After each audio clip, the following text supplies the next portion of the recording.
ভদ্রলোক সাজে, কিন্তু সে আসলে ভদ্রলোক না। তার নাম হলো মির্জা ফখরুল। মির্জা ফখরুল ইসলাম আলমগীর যে নির্বাচন নিয়ে যে সিন্ডিকেটটা করে, এই সিন্ডিকেট পুরো বাংলাদেশে যতগুলা পৌরসভা আছে, বিএনপির মির্জা ফখরুল যে নির্বাচন নিয়ে যে সিন্ডিকেটটা করে গুলশান অফিসে বসে, সেটা নিয়ে প্রতিবাদ করার কারণে নাসিরউদ্দিন পাটোয়ারির উপরে ওদিনকে সন্ত্রাসী হামলা করা হয়েছে। এর প্রতিবাদ আমরা তীব্র নিন্দা জানাই এবং প্রতিবাদ জানিয়ে রাখলাম। যতগুলা জেলা প্রশাসক আছে, উপজেলা চেয়ারম্যান আছে, এগুলাতে হলো ইলেকশন হওয়ার কথা ছিল।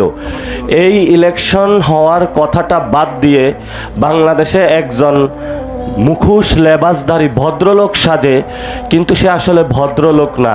তার নাম হলো মির্জা ফখরুল। সে একটা ক্রাইটেরিয়া সিলেক্ট করেছে।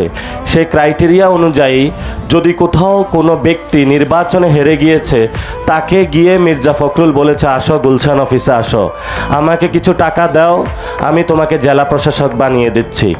আরেকজনকে ডেকেছে, নির্বাচনে হেরেছো, কোনো সমস্যা নাই, তুমি আসো, তোমাকে উপজেলা চেয়ারম্যান বানিয়ে দিচ্ছি। এখন ভাই আপনি চিন্তা করেন, যেই লোকটাকে জনগণ নির্বাচনে বলেছে তোমাকে আমার দরকার নাই, মির্জা ফখরুল গুলশান অফিসে নিয়ে তারে বলছে তোমার আমার দরকার আছে।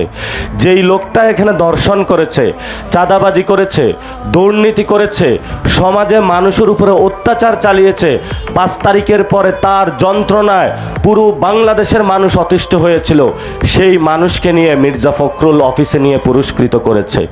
এখন এটাতে সমস্যাটা কোন জায়গায় দেখেন, আপনার যদি আজকে একটা সন্তান হয়,